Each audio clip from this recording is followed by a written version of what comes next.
João 6, e nós vamos estar continuando essa passagem de João 6, do 1 até o 15, nós vamos estar falando a partir do 22. João 6, 22. Amém?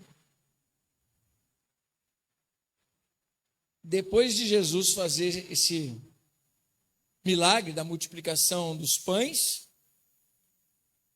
Jesus despede os seus discípulos e diz para eles: vão indo, daqui a pouco eu vou.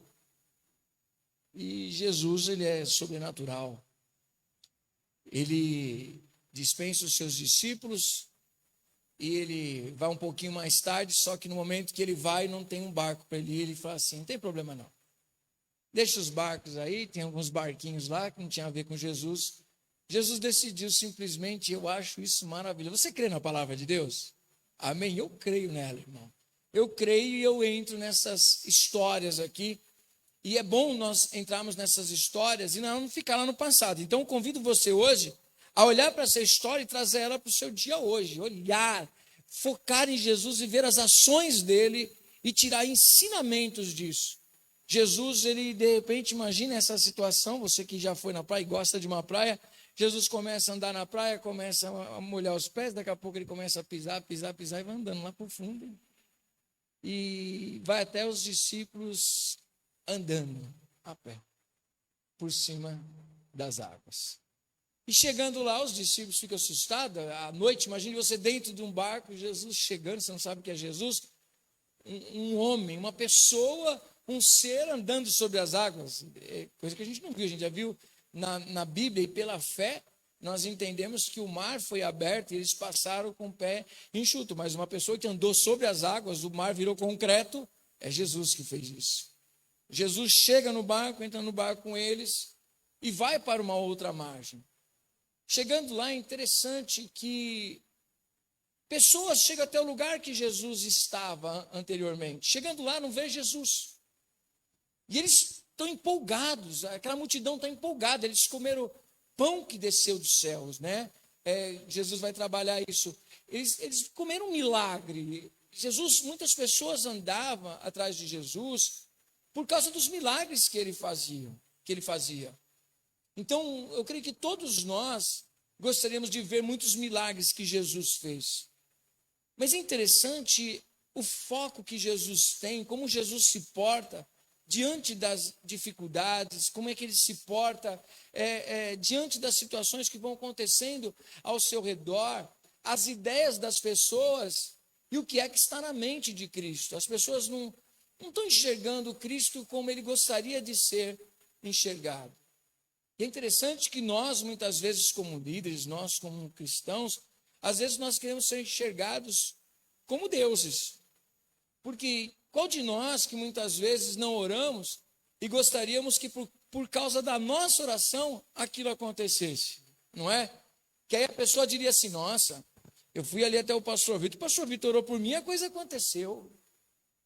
Eu devo perceber como muitas vezes as pessoas procuram pessoas, igrejas, lugares que solucionem os seus problemas.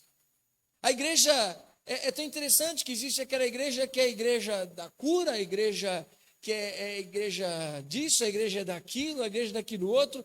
Parece que Deus se fragmentou, né? O Deus daqui, da Efrata, não é o mesmo Deus de outra igreja, e da outra igreja não é o mesmo da Efrata, porque lá Deus faz, aqui Deus não faz tal coisa, ou aqui Deus faz uma coisa, lá Deus não faz. Parece que esse Deus ficou fragmentado, e às vezes as pessoas vão indo até as igrejas, mas vão indo conforme as suas necessidades humanas, querendo viver milagres. De maneira alguma, eu estou aqui dizendo que não é bom viver um milagre. Quem quer viver milagres aí? Também quero viver milagres. Mas o mesmo Deus que está na Efrata está em qualquer igreja séria. O mesmo Deus que te cura, você estando aqui buscando Ele, é o mesmo Deus que te cura se você estiver orando lá na sua casa. Ele te cura onde Ele quiser. Ele pode tocar a tua vida aonde você estiver, porque a conexão não está em pedras, a conexão está em nós, você e Deus. Amém? Eu conheço um rapaz, há muito tempo que nós não nos vemos, Mas eu me lembro que nós fazíamos algumas reuniões, alguns cultos, há tempos atrás, no Refrata, e era um grupo de oração que o rapaz ia sempre nos cultos buscar o batismo no Espírito Santo, pastor Vitor. E o culto era para isso. Hoje, né, fazer um culto de busca pelo Espírito Santo. O pessoal fala assim, mas vai ter que orar? Né? Lógico, vai ter que orar. Eles estavam perseverando unanimemente, orando e buscando a Deus, até que eles foram cheios do Espírito Santo. E aquele grupo de jovens tinha esse costume. E ele buscava a Deus. Outras pessoas eram batizadas no Espírito Santo e ali ele não foi batizado. Um dia indo para a casa dele, ele estava na casa dele orando para dormir, ele foi cheio do Espírito Santo. Ser cheio do Espírito Santo, viver essas experiências com Deus, não está preso a lugares.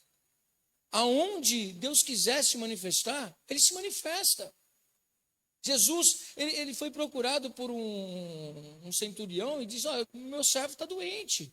Ele falou, eu vou lá na sua casa. Ele falou, não precisa que você vá, eu não sou digno de ser na minha casa, eu sou romano.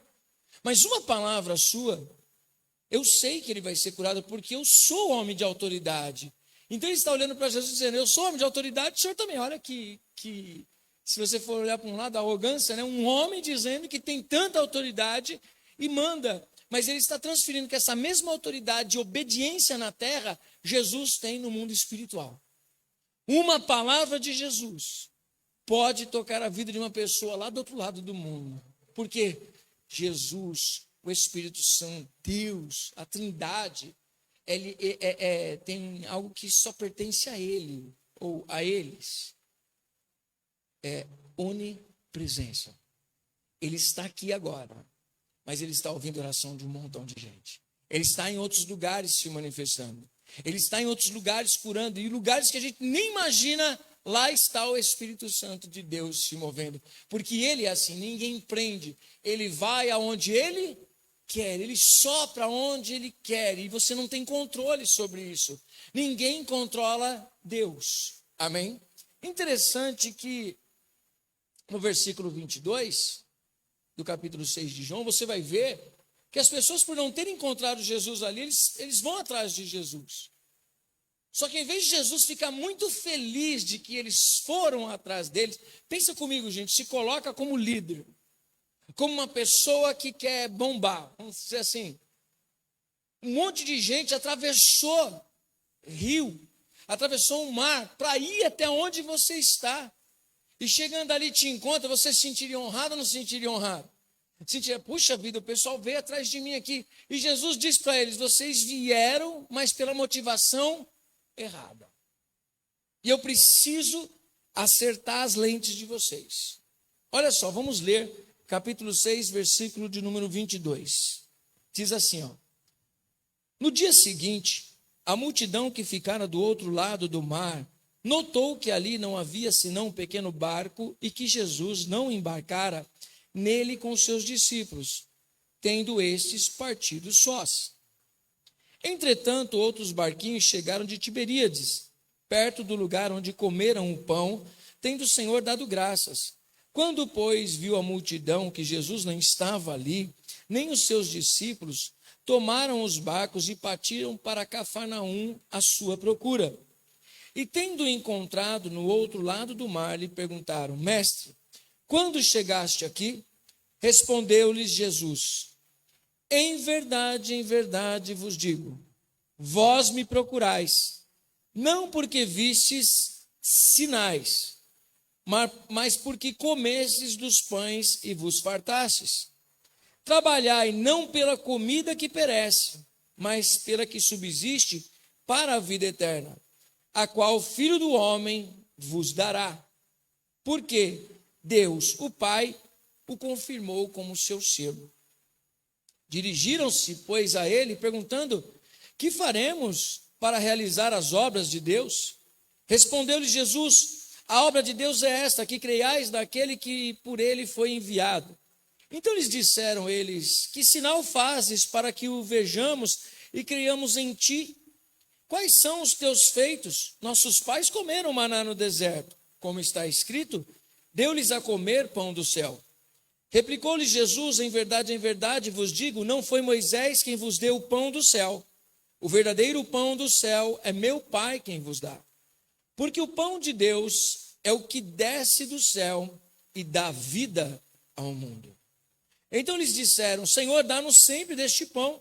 Declarou-lhe Jesus: Eu sou o pão da vida. O que vem a mim jamais terá fome, e o que crê em mim jamais terá sede. Porém, eu já vos disse que, embora me tenhais visto, vocês não creem. Todo aquele que o Pai me dá, esse virá a mim. E o que vem a mim, de modo nenhum lançarei fora. Porque eu desci do céu, não para fazer a minha própria vontade, e sim a vontade daquele que me enviou. E a vontade daquele que me enviou é esta: que nenhum eu perca de todos os que me deu. Pelo contrário, eu ressuscitarei no último dia. De fato, a vontade de meu Pai é que todo homem que vir o Filho e nele crer tenha a vida eterna. E eu o ressuscitarei no último dia. Murmuravam, pois, dele os judeus, porque dissera: Eu sou o pão que desceu do céu. E diziam: Não é este Jesus, o filho de José? Acaso não lhe conhecemos o pai e a mãe? Como, pois, agora diz: Desci do céu. Respondeu-lhe Jesus: Não murmurem entre vós. Ninguém pode vir a mim se o Pai que me enviou não o trouxer. E eu o ressuscitarei no último dia. Está escrito nos profetas: E serão todos ensinados por Deus. Portanto, todo aquele que da parte do Pai tem ouvido e aprendido, esse vem a mim. Não que alguém tenha visto o Pai, salvo aquele que vem de Deus, este o tem visto. Em verdade vos digo, quem crê em mim tem a vida eterna. Eu sou o pão da vida. Vossos pais comeram maná no deserto e morreram. Este é o pão que desceu do céu, para que todo o que dele comer não pereça. Eu sou o pão vivo que desceu do céu. Se alguém dele comer, viverá eternamente. E o pão que eu darei pela vida do mundo é a minha carne. Disputavam, pois, os judeus entre si, dizendo: Como pode este dar-nos a comer a sua própria carne? Respondeu-lhe Jesus: em verdade vos digo, se não comerdes a carne do Filho do Homem, não beberdes o seu sangue, não tendes vida em vós mesmos. Quem comer a minha carne e beber o meu sangue tem a vida eterna, e eu ressuscitarei no último dia, pois a minha carne é verdadeira comida e o meu sangue é verdadeira bebida. Quem come a minha carne e beber o meu sangue permanece em mim e eu nele. Assim como o Pai que vive me enviou, igualmente eu vivo pelo Pai. Também quem de mim se alimenta, por mim viverá. Este é o pão que desceu do céu. Em nada semelhante àquele que os vossos pais comeram e contudo morreram. Quem comer este pão viverá eternamente. Essas coisas disse Jesus quando ensinava na sinagoga de Cafarnaum. Versículo 60. Muitos dos seus discípulos, tendo ouvido tais palavras, disseram: Duro é este discurso. Quem o pode ouvir? Mas Jesus, sabendo por si mesmo que eles murmuravam a respeito de suas palavras, interpelou-os: Isto vos escandaliza? Que será, pois, se virdes o Filho do Homem subir para o lugar onde primeiro estava? O Espírito é o que vivifica, a carne para nada mais aproveita. As palavras que eu vos tenho dito são espírito e são vida. Contudo, Jesus aos 12: Porventura, vocês também querem ir embora? Respondeu-lhe Simão Pedro: Senhor, para quem iremos nós? Tu tens as palavras da vida eterna. E nós temos crido e conhecido que tu és o Santo de Deus. Amém?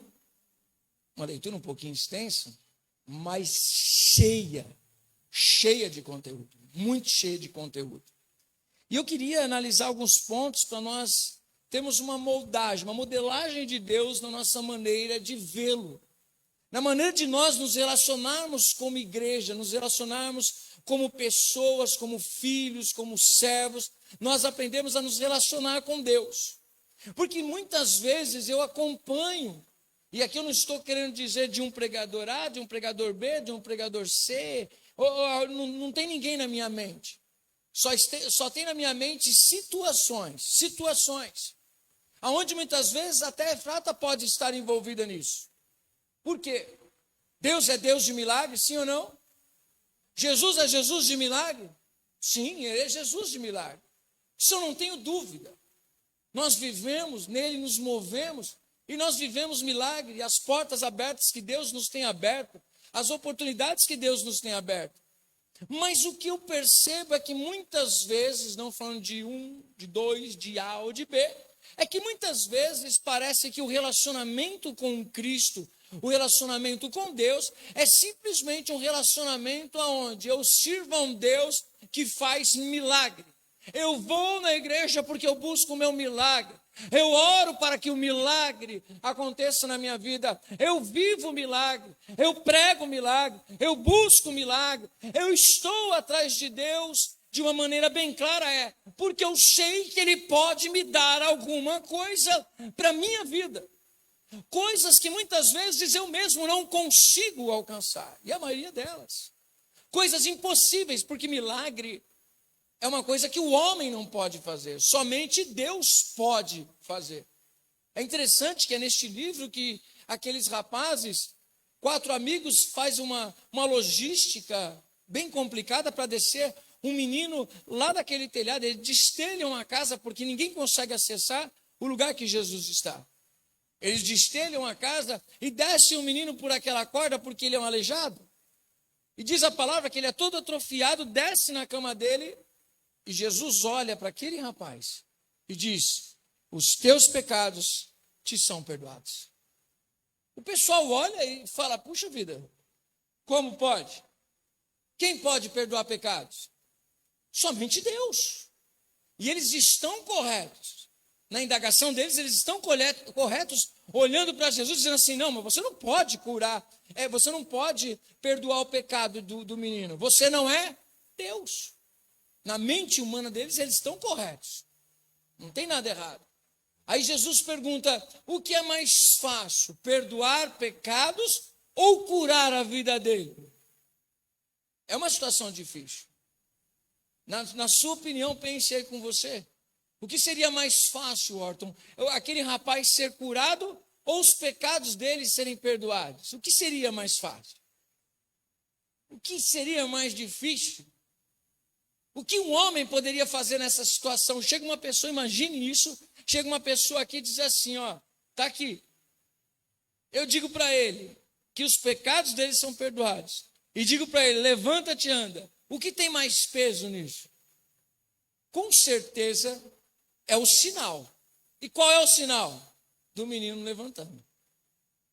Tanto que Jesus, quando olha para o rapaz e diz assim, olha, os teus pecados são perdoados, quem é que me prova isso? Que sinal existe de que os pecados daquele rapaz foram realmente perdoados? Tem um sinal externo. É fé. Ele creu. Ponto. Aí Jesus diz assim, bom, já que para vocês entendem que eu não poderia perdoar pecados, porque eu não sou Deus, então levanta-te e anda. E logo o menino foi curado. Só que aquilo ali é um sinal. Qual o sinal? Da divindade de Cristo. Aí nós olhamos o quê? O milagre. Mas só que Jesus não está querendo mostrar um milagre. Jesus está querendo mostrar o sinal. E qual é o sinal? O sinal de que ele é Deus. Como assim, apóstolo? Porque homem tem condições de perdoar pecado de alguém? Não. Algum homem, você conhece na Bíblia, algum homem que curou um enfermo, ou algum homem que ressuscitou alguém? Você conhece um homem? Nem eu. Não, apóstolo, mas tem situações que pessoas foram usadas. Espera aí, quem é usado não é ele. Ele é só um instrumento.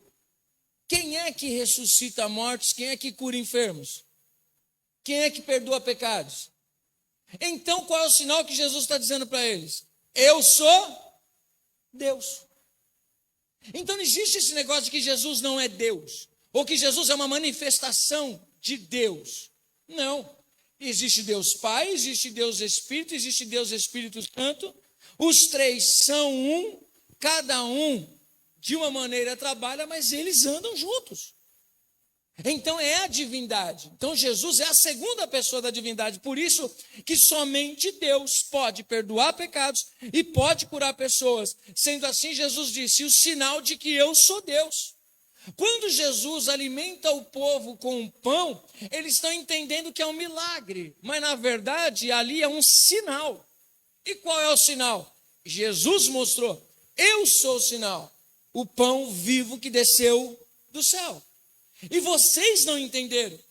Vocês estão atrás de mim, não por causa do sinal, porque vocês não entenderam o sinal. Vocês entenderam o milagre. E hoje, muitas vezes, as pessoas estão motivadas pelos milagres, mas não estão motivadas pelo sinal. O que é isso? Eu estou atrás de um Deus que pode fazer coisas impossíveis. E se esquece que a coisa que começa o impossível é o perdoar pecados. Somente Deus, somente o Espírito Santo pode nos fazer nascer de novo. Somente Deus pode nos ressuscitar. Somente Deus pode nos dar vida eterna, e essa vida eterna está em Jesus Cristo. E ele diz: não me sigam, não trabalhem, não me busquem por causa de milagres.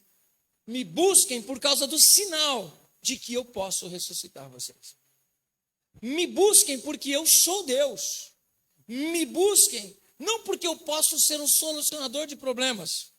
Porque quando ele faz a multiplicação dos pães aqui, olha que interessante, capítulo 6, versículo de número 15. Se é um ser humano nessa situação, não fugia. A igreja de Jesus, nesse contexto, só para você entender, a igreja de Jesus, ela está assim, ó, em franco crescimento. Uma multidão, mais de 5.000 almas. Presta atenção nisso. Como os homens, como as mulheres e as crianças não eram contadas, então tem mais de 5.000. Então imagine a igreja de Jesus, ele fazendo uma pregação com 5.000 pessoas indo atrás dele. É uma igreja forte, grande ou não? 5.000 pessoas.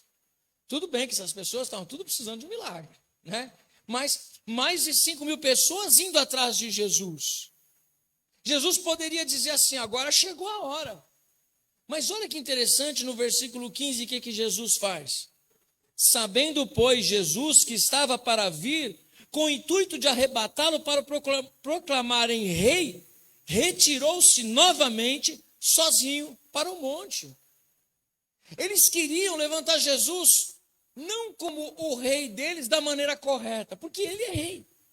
Amém? Mas eles queriam levantar Jesus como rei, por ser ele aquele que ia viver fazendo milagre para eles. Se ele alimentou uma multidão, trouxe pão para a galera toda, com certeza em outras regiões precisavam de pão, precisavam de peixe, e eles tinham o centro de tudo isso, Jesus. Não faltaria pão, não faltaria peixe, não faltaria milagre. Mas Jesus disse: eu não quero ser o seu Deus milagreiro. Isso pode ser uma consequência. Mas o que o Senhor quer? Eu quero ser o teu Salvador. Eu quero ser aquele que vai te ressuscitar naquele dia. Eu quero que você, ao invés de ter um relacionamento comigo, que você busque as minhas mãos, eu quero que você e eu sejamos um. Espera aí, mas como que é esse negócio? Jesus vai dizer: os vossos pais comeram maná no deserto, que você lembra a história do Antigo Testamento, aonde eles pedem pão, e Deus envia o pão do céu, cai no chão, eles recolhem, e aquilo ali é o maná, é o pão para eles. Sempre, dia a dia, tinha o maná, só na sexta que vinha 2 porções, porque no sábado não viria. E eles foram alimentados no deserto. O maná só parou de chegar na casa deles, na porta da casa deles, quando eles entram na terra prometida. É Deus mostrando para eles: nesse deserto, eu sou o pão que sustenta vocês. Quando nós vemos textos onde eles falam que Jesus fala dele ser antes de Abraão, é interessante que Jesus fala assim: Abraão, ele me viu, e ele desejou que esse dia chegasse.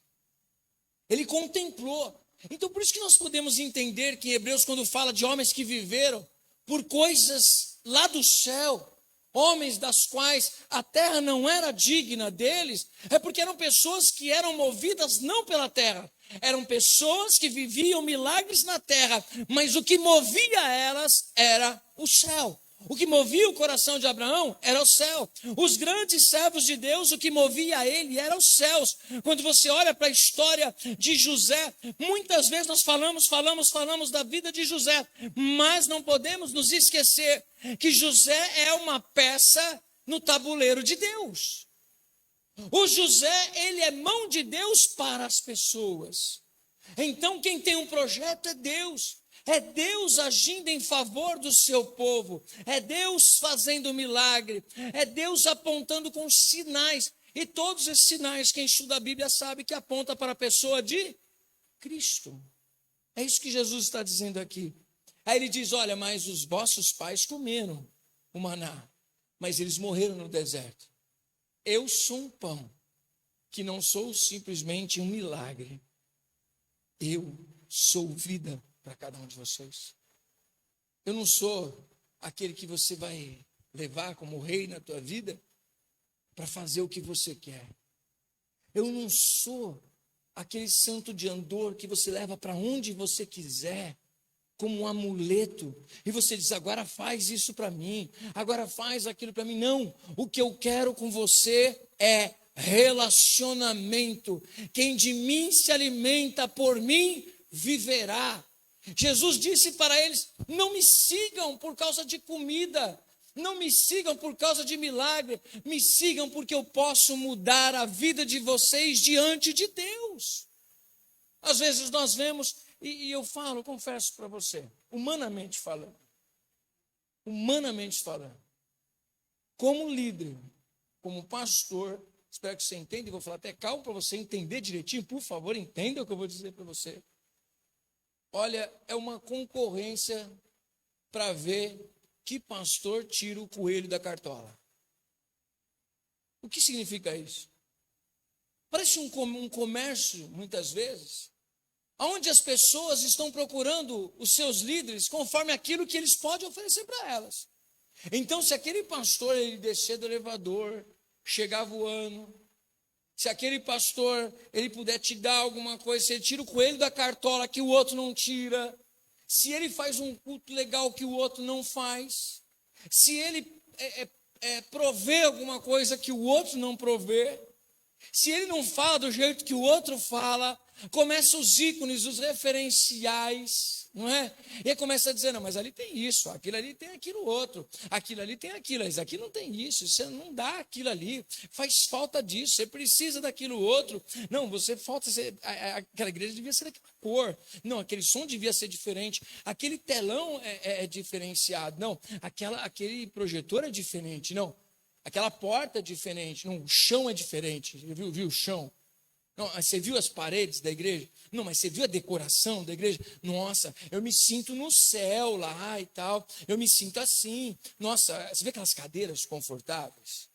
A gente esteve esses dias atrás, né, Alex? A gente esteve pregando na Assembleia de Deus. As cadeiras eram muito confortáveis, tá? Mais confortáveis do que as nossas.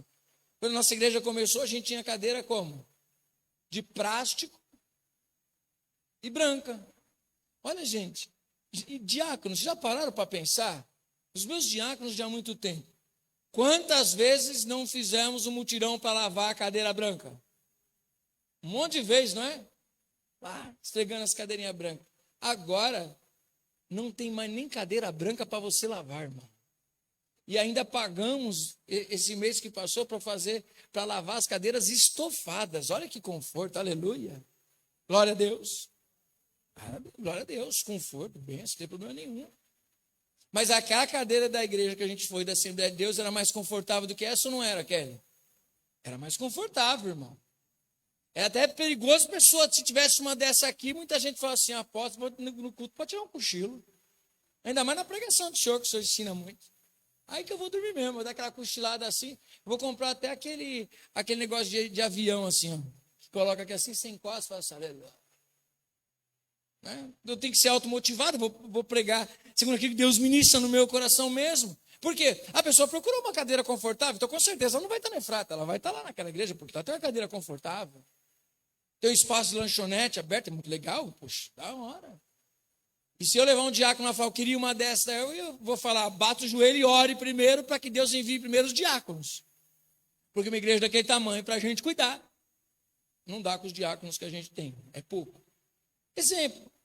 Mas veja como muitas vezes as pessoas procuram as coisas exteriores para se sentirem bem.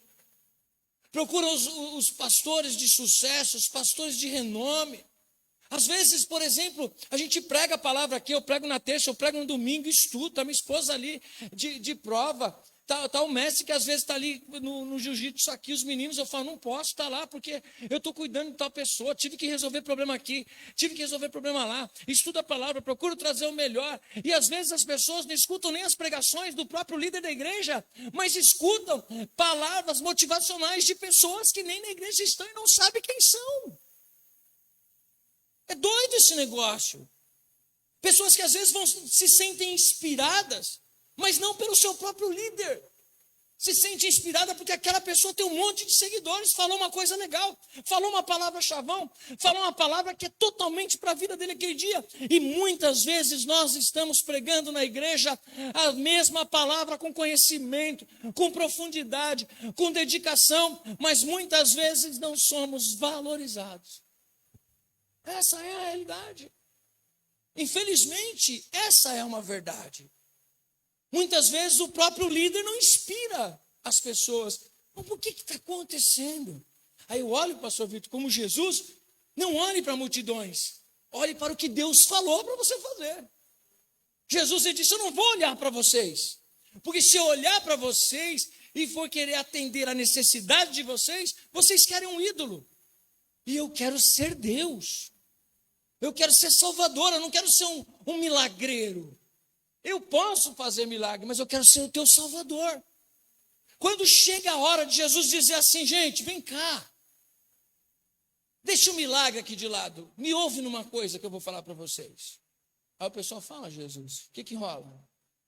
Então, se eu não fizer milagre nenhum para vocês, está tudo certo. Porque o que vocês mais precisam é ser salvos diante de Deus. Eu preciso falar para vocês uma verdade. Vocês precisam assumir que vocês são pecadores sem direito a nada. Ah, mas isso não é legal. Não, escutem o que eu estou dizendo. Não trabalhem, não sirva a Deus, porque Ele vai te dar alguma coisa. Não pregue, não se sinta motivado em pregar, porque Deus te deu uma vida financeira abastada. Não se sinta motivado a pregar se as coisas estão bem ou se as coisas estão más. Essa não deve ser a tua motivação.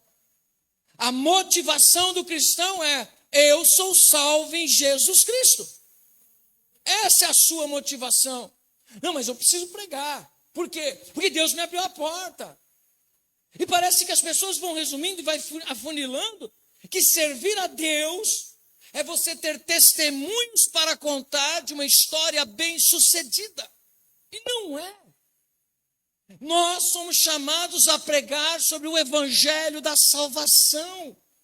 Nós somos chamados a pregar a palavra de Deus, que coloca o pecador no lugar dele, de que ele é miserável, é pó, e ele precisa ser alcançado pela graça. Apóstolo, mas as pessoas estão dizendo aí que eu vou dar certo, que Deus é comigo. Avalie se a vida está condizente com as Escrituras. Porque não adianta palavra motivacional, ainda que eu pegue a palavra para te motivar. É erro. É erro. Por quê? Porque a Bíblia não diz que nós somos. A Bíblia diz que Deus é. Nós só somos alguma coisa em Deus. Deus ele não está chamando as pessoas para dar milagre. Ele está chamando as pessoas para dar o milagre. Qual, apóstolo? O milagre da salvação. Mas a gente quer pão, apóstolo. A gente quer peixe. Desculpa, Jesus está dizendo, não. O que vocês querem não é aquilo que vocês precisam. Apóstolo, mas lógico que é. Se fosse, por que Jesus olhou para aquele rapaz, dizendo, de uma parábola, dizendo que um homem foi bem sucedido, ele viu que os negócios dele prosperou muito, e aí ele falou assim, eu já sei, eureka, eu tive uma ideia. Eu vou destruir os meus celeiros, vou fazer um maior, porque olha, grande é a bênção na minha vida. Deus está comigo, eu estou prosperando. Aí ele vai lá e destrói o celeiro, constrói o maior, para que a alma dele diga o quê? Basta, minha alma. Você já pode se aposentar com 30 anos de idade. Ou uma pessoa se aposentar com 30 anos de idade. E não é por invalidez e o cara está de grande sucesso. Sim ou não? Aí Jesus fala o seguinte, mas aí vai ter aquele encontro com Deus e você vai só ouvir uma palavra, louco, ajuntastes na terra, mas você é pobre para com Deus. Apóstolo, mas tem algum problema em ser bem sucedido na terra? Não, é administração, é você batalhar, é você lutar, é você saber administrar as oportunidades que você tem. E essas oportunidades você pode ter certeza que é permissão de Deus. Amém? Pode não ser uma vontade ativa, mas uma vontade permissiva de Deus na tua vida. E você precisa agarrar essas oportunidades com unhas e dentes, ser próspero em nome de Jesus, alcançar os teus sonhos em nome de Jesus, mas jamais o seu testemunho é, eu sirvo ao Senhor, por isso eu tenho essas coisas. Não. Eu sirvo e amo ao Senhor, e isso Deus quis me dar, mas isso não é onde está o meu coração. Senhor, é difícil, é bonita a oração. Pode tirar o que o Senhor quiser, só não retire de mim o teu Espírito. Não é linda essa oração? Não é uma palavra linda? Mas sabe o que você está dizendo para Deus? Se pedir o Isaac, pode levar. Se pedir a vida financeira, pode levar. Se pedir esposa, pode levar. Se pedir filho, pode levar. Se pedir qualquer coisa, pode levar. Por quê? Veio tudo das suas mãos. Orar o que Jó orou e dizer assim, nu eu vim do ventre da minha mãe e nu eu volto. Como tio Hernandes diz, eu gosto dessa frase dele, entre o berço e a sepultura, tudo que você tem fica aqui. Sim ou não? Nunca vi um caminhão de mudança entrando no cemitério. Alguém já viu? Já vi. Os bens fica para as pessoas brigarem entre si. E o que é que nós estamos construindo do nosso relacionamento com Deus? É isso que Jesus está dizendo. Jesus não está dizendo, eu não faço milagre para vocês porque eu estou de bico com vocês. Eu não gosto de vocês. Ele só está dizendo o seguinte, coloque o teu coração no lugar certo. Me sirva, não por aquilo que posso fazer, mas me sirva por quem eu sou, porque as oportunidades acontecerão na sua vida. O seu grande testemunho é a salvação que chegou em você. É a palavra da vida eterna. E louvado seja Deus, que o maior presente que todos nós recebemos em Cristo Jesus foi a salvação. E olha que presentão para quem não merece. E Deus ainda, pela graça e pela misericórdia, nos permitiu ter bom emprego, nos permitiu ter uma casa, nos permitiu ter uma família, nos permitiu ter carro, nos permitiu ter tantas coisas. Quem pode dar um glória a Deus? Deus nos permitiu ter. Às vezes, permissivamente, às vezes, ativamente. Permissivo é aquilo que você conquista com as suas forças. Aquilo que é ativo é aquilo que você viu que não tinha jeito. E Deus foi lá e fez. Isso é uma ação de Deus. Ele quis que fosse assim. Mas se Jesus quisesse ser somente o milagreiro do pessoal, ele aceitaria a proposta. Aí ele diz para eles, não, é o seguinte. Vocês precisam ser meus discípulos. Vocês precisam andar comigo nas mesmas pisaduras. Vocês precisam ser cristinhos, né? Vocês precisam ser meus imitadores. Vocês precisam estar motivados por algo certo. E qual é a motivação de vocês? Agradar aquele que te chamou. Jesus, mas não é legal isso aqui? Olha, tudo isso eu rejeitei, porque eu tenho uma palavra. Qual? O Pai me enviou para morrer numa cruz e depois ressuscitar ao terceiro dia para salvar vocês. Nem grego, nem Satanás, ao vivo e a cores, né? Porque houve momentos que Satanás se apresentou para Jesus de uma maneira, mas sempre Satanás esteve se apresentando para Jesus nas Escrituras. A gente pensa que é só Mateus capítulo 4, né, pastor? Está lá que Jesus foi levado para o deserto pelo Espírito Santo para ser tentado pelo diabo. E lá ele venceu o diabo. Sim, uma das. Outras vezes foi essa. Porque Satanás disse para Jesus lá no deserto: eu te dou poder sobre todas as nações, eu te dou todas as riquezas, eu te dou domínio. Topa? Aí Jesus falou assim: estou fora. De outra maneira, o que eles estão dizendo? Nós vamos te eleger como nosso rei. Você vai ter os seus direitos de governar sobre nós. Nós vamos honrar você. Nós vamos te aplaudir. Nós vamos te nomear diante das pessoas. E estamos junto com você. Jesus disse assim: eu não quero. Ele fugia. Porque a vontade dele era agradar o Pai.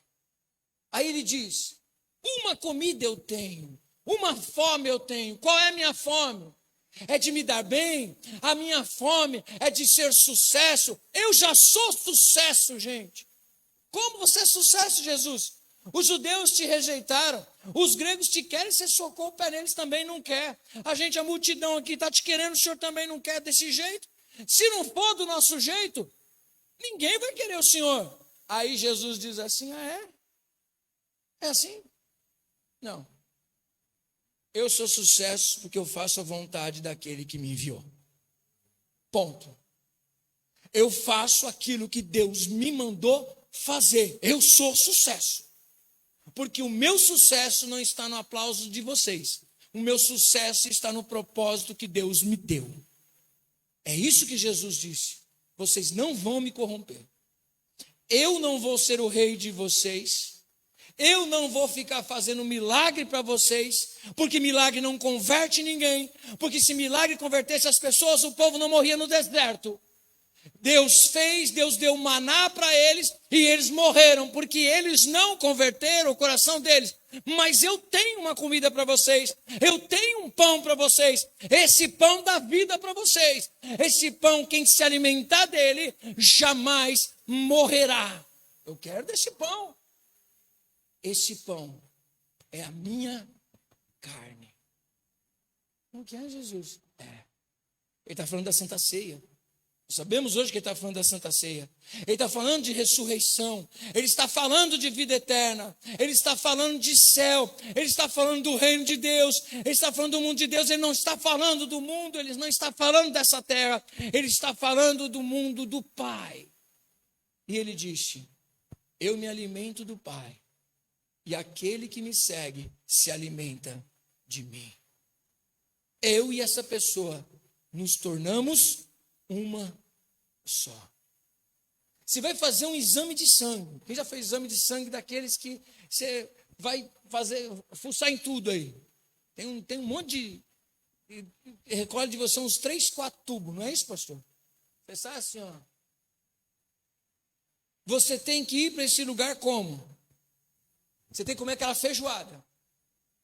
Você come aquela feijoada e vai fazer o exame de sangue. Vai sair, doutor, você está de jejum? E fala assim: ah, estou nada, eu comi uma feijoada ontem à noite e estou pronto para fazer o exame. Aí parece que você fez o exame de sangue de um porco. Tanta gordura. Dá para fazer? Não dá. O que você tem que fazer? Jejum. Por quê? Porque tudo aquilo que você comer, tudo aquilo que você se alimentar, vai tudo para onde? Sangue. Se torna parte de você. Quem está entendendo pode dar uma glória a Deus.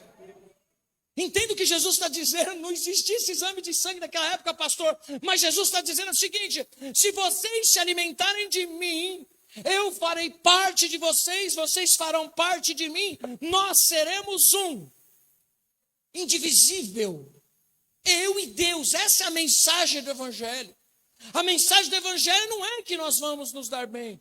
Isso pode ser uma consequência de administração, mas a mensagem do Evangelho é: Deus amou o mundo de tal maneira que entregou o seu Filho único para salvar todo aquele que nele crê, para não perecer, mas ter vida eterna. Essa é a mensagem da igreja.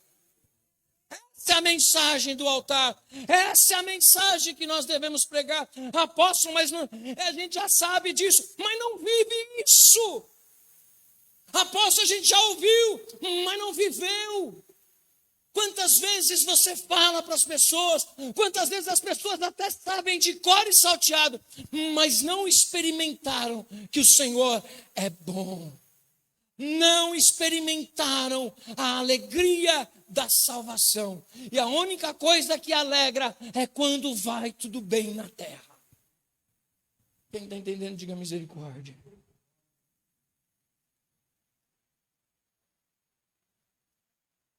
Jesus disse: sejam um comigo. Vocês têm que caminhar na minha pisadura. Vocês têm que brincar de siga o mestre. Façam o que eu faço. Ajam como eu ajo. Topa, gente. Sem garantia de milagre. Sem garantia de um milagre. Sem garantia de uma porta aberta. Sim, sem garantia de uma porta aberta. Sem garantia de ausência de sofrimento? Sim, sem garantia. Possivelmente, haverão perseguições. Sério? Não, mas a gente não sofre perseguição. Você que pensa. Talvez se a perseguição fosse física, literal, as igrejas seriam menores e menos igrejas estariam abertas. Menos pessoas estariam nos cultos. Mas a perseguição, ela é moral. A perseguição são nos valores. A perseguição sutil de Satanás é mudar isso e fazer da igreja, que não é a igreja de Cristo, que ela não muda, mas fazer da igreja, que é a detentora da palavra de salvação, ela se corromper com o mundo, para que ela seja uma palavra de motivação, para que as pessoas conquistem, para que elas sejam coach, para que elas dê certo, porque tudo vai dar certo. E Jesus disse: sem mim nada podeis fazer. A palavra de Cristo é aquela que nos confronta, é aquela que nos encosta na parede.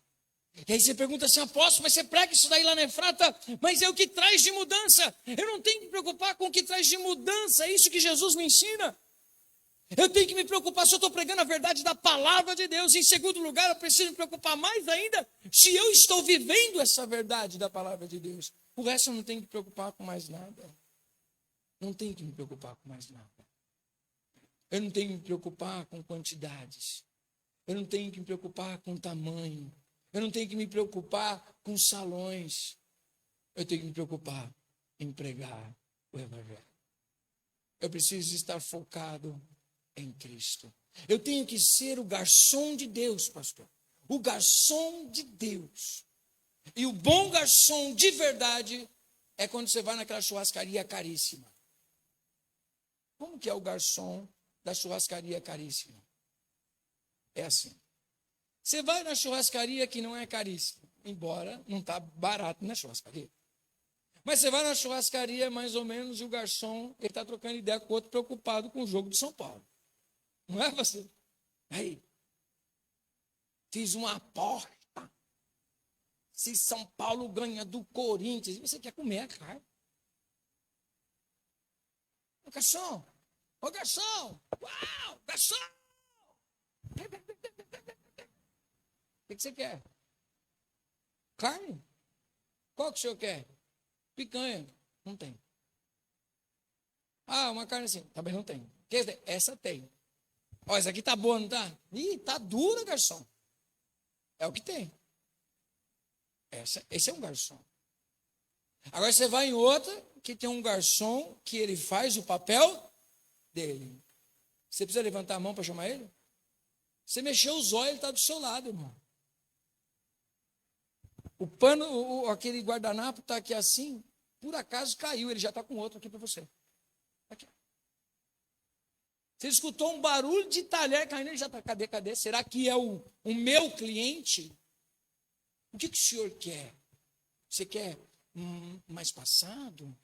O senhor quer tal coisa? Aí você fala, mas o que você chamou de senhor? Você pode trazer tudo. Só pelo bom atendimento. Sim ou não, gente? Esse é o bom garçom. Agora, aquele garçom que você está trocando ideia com ele, ele está resolvendo outro problema, está brincando com outro, ele é displicente. Ele está sem atenção no serviço dele, sim ou não? Você vai pedir, esses dias atrás eu estava falando pela ele, né? Falei, vamos tomar um café ali, então não sei o quê. Aí eu falei, aquele ali é mais barato. E você vê a diferença. Dá um café. Ó. Aí você vai em outro lugar, quero uma média com leite. Vem com florzinha desenhada. Essa daí eu gosto. É o lixo, o luxo. Né? Brincando assim. Só que cada um está ali exercendo um papel, mesmas funções. No entanto, com ações diferentes. Assim somos nós como mordomos, atentos ao que Deus quer. E traz com aquela maestria a bandeja sem derrubar prato. Sim, Senhor. Deus não precisa mandar, Deus não precisa pedir, porque nós já sabemos o gosto do nosso Deus. É mordomia, é trabalho, é amor naquilo que estamos fazendo. Por quê? Porque Jesus não fez de qualquer jeito. Jesus ele não levou a cruz de qualquer jeito. Uma das cenas que é linda foi quando captaram, entenderam a imagem, entenderam a ação em que Jesus pega a cruz e o Simão Cirineu é forçado. Ele não levou porque ele queria, ele foi forçado, constrangido a levar aquela cruz com Jesus. E quando ele chega perto de Jesus, não querendo, porque, imagine só, me diga com quem tu andas que te direi quem tu és, não é? O cara está ajudando o outro a carregar a cruz, com certeza bandido é. Ninguém sabia por que ele tinha sido constrangido. Então as pessoas iam olhar e falar assim, com certeza ele está na mesma condenação. E o Simão Cirineu vai abraçar a cruz assim com aquele nojo, e Jesus abraça ela e agarra e fala, é minha, Pai, é minha e eu vou levar até o final. Eu vou apresentar ela para o Senhor. É aquele louvor que diz, levarei eu também minha cruz, até por uma coroa trocar. Vou levar até o final, Pai. Nada vai me tirar dessa visão, vou levar até o final. Não vou abrir mão daquilo que o Senhor me entregou, Pai. Aí Jesus disse, aquele que andar comigo é assim.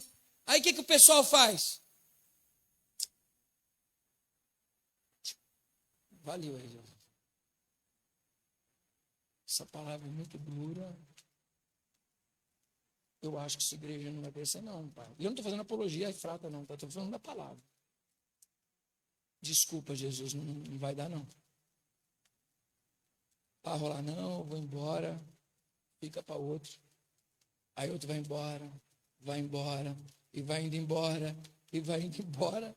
Aí chegam para Jesus e diz assim, aí, Senhor, vai ficar difícil o negócio. Aí eles disseram no versículo 66, depois eles ouvirem tudo isso, eles entenderam que não ia rolar do jeito que eles queriam. É Jesus dizendo para mim e para você, não vai rolar do jeito que você quer, vai ser do meu jeito. É dessa maneira que vai ser. E aí eles vão embora. À vista de tudo isso que eu estou pregando para vocês, muitos dos seus discípulos, eles tinham nome de discípulos, eles estavam na igreja ao ar livre de Jesus. O abandonaram e já não andavam mais com ele. Talvez se você encontrasse uns discípulos, ex-discípulos de Cristo, chegaria para ele e falaria assim: Jesus, cadê aquela galera que andava com você? Foram embora. De repente, no supermercado, encontrou com aquela pessoa. Pastor, eu tenho medo disso. Eu peço, Senhor, aviva o meu coração todos os dias da minha vida, para que eu não me afaste do calor do teu Espírito Santo. Encontrar o ex-discípulo de Cristo na caminhada. Lá no mercado, na fila, ou no McDonald's que abriu agora aqui em cima, aqui que todo mundo vai se encontrar. De uma maneira ou de outra, eu nem sabia, porque hoje eu vi, nossa, está aqui, é perto. Ô, irmão, vou dar uma passadinha lá, tipo, depois do culto, vamos dar uma passadinha ali. E aí? Foi na igreja? Não. Não faz mais sentido isso para mim. Essa pegada que Jesus estava falando não é legal. Eu encontrei uma galera aí, essa galera, eu estou andando com essa galera agora. Hein? E essa galera? Essa galera para dar certo nessa terra. Jesus está falando de umas coisas que não tem nada a ver, não faz sentido para a minha vida hoje. A Bíblia não faz mais sentido porque as pessoas não entram no sentido da Bíblia. Não faz mais sentido para mim hoje. Então não rola mais essa parada. E eu descobri aí uma galera aí, que essa galera é diferente. Eles falam de Deus, mas não precisa de cruz. Eles falam de Cristo, mas não falam que existe uma cruz. Não existe um preço a ser pago para discipulado. É simplesmente você ser boa pessoa. E Jesus disse para a gente que nenhum de nós prestamos. Nós não somos boas pessoas. E aí os caras estão dizendo que a gente é bom. A gente está numa filosofia humanista dentro da igreja. Que o ser humano não é bom. E o ser humano não é bom. Ele não é bom. Eu e você não somos bons. É a graça que nos tem alcançado. Não, o ser humano tem bondade em si. Ninguém tem bondade em si. Bondade é empréstimo de Deus, varão e varoa. É. Não, mas aí, você está indo na igreja de Jesus então, né? É. Não é a igreja que nada pode, não é isso. A igreja da porta estreita. A igreja da porta estreita não é aquela que você pode usar uma roupa ou não pode usar outra. Não é essa a igreja da porta estreita. A igreja da porta estreita é aquela que ele diz: eu sou a porta estreita. É do meu jeito, não é do seu jeito. Mas, Senhor, vamos fazer um telão da hora? Mas, se Deus permitir, a gente coloca um telão. Vamos fazer uma decoração da hora? Se Deus permitir, a gente faz uma decoração. Mas qual é o intuito? Almas e mudança de vidas. Mas aí você não vai mais na igreja de Jesus? Não. Aí volta aquele que está na igreja de Jesus e fala assim: Senhor, eu encontrei um monte de discípulos que não faz mais sentido andar com o Senhor. Aí Jesus, em vez de dizer assim, tadinho deles, né? Vamos mudar aqui, porque eu queria isso tudo de volta para a nossa igreja, voltar a ter mais de 5.000 almas. Jesus diz para os seus discípulos: está afim de ir embora também? Está afim de desistir? Está afim de abrir mão? Pedro diz: para onde iremos nós?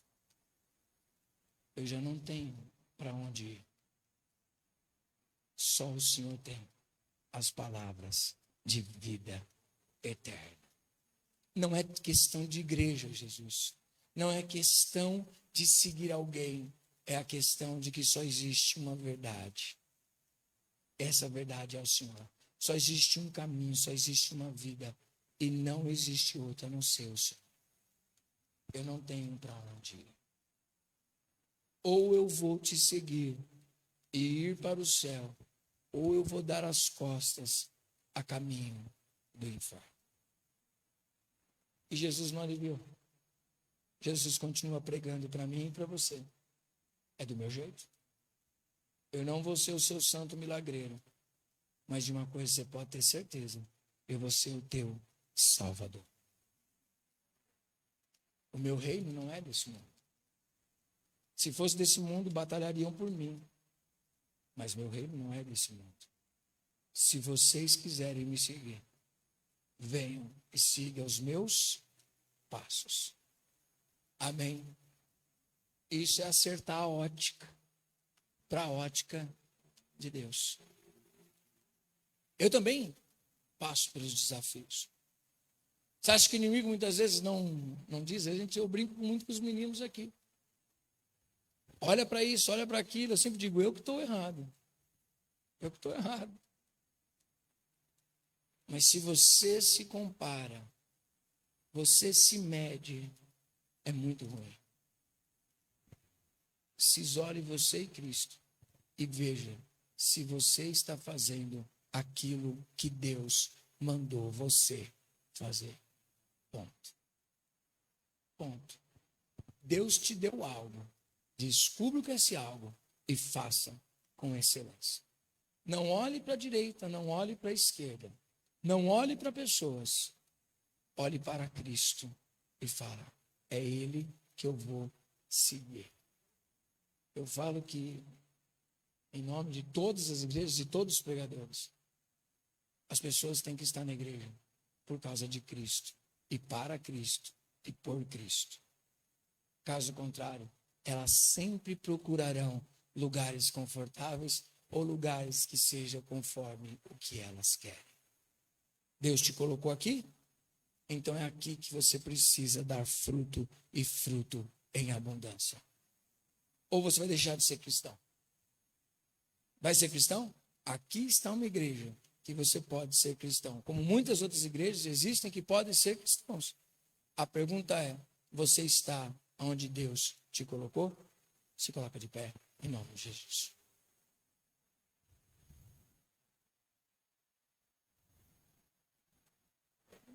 Deus nos tem chamado.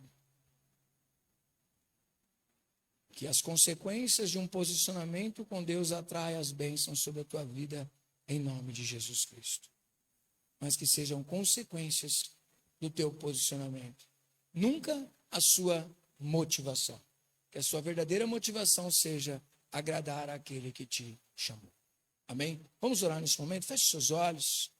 Concentre a sua mente. Volte o seu coração totalmente para Deus neste momento. Pai Santo e Eterno Deus, segundo a palavra que o Senhor colocou no meu coração, eu compartilho com a tua igreja, com o teu povo, Senhor. Não te servir, Senhor meu Deus, por aquilo que tu dás, mas te servir por quem tu és. É lógico, Senhor meu Deus, que foi a salvação que nos atraiu até a ti. Já recebemos. Mas, Senhor meu Deus, queremos adentrar a este mundo, ao mundo do discipulado. Adentrar, Senhor meu Deus, a este momento na tua presença. Adentrar, Senhor meu Deus, essa vida espiritual contigo, Senhor. Esta caminhada de carregar cada um de nós a nossa cruz, Senhor. De assumirmos o nosso compromisso contigo, mas não com cansaço. Não fazendo aquilo que não queria. Não sendo obrigado, mas fazendo aquilo que ama fazer. Pregar a tua palavra, pregar o evangelho, falar da tua verdade, falar do teu reino, Senhor. Pai, abençoa as nossas vidas com o poder do teu Espírito Santo, nos guiando neste caminho. Guarda os nossos pés para que não venhamos nos desviar, Senhor, e nos molda segundo a tua vontade. Estamos aqui na casa do Olei, na tua casa, Senhor, para sermos moldados segundo a tua vontade. Comece em mim, Senhor, a me moldar segundo a tua palavra, segundo a tua vontade, em nome de Jesus Cristo, Senhor. Tu conheces o nosso coração, tu conheces as nossas vidas, tu sabes bem quem nós somos, Pai. Entra com a tua providência na nossa vida, em nome de Jesus Cristo, Senhor.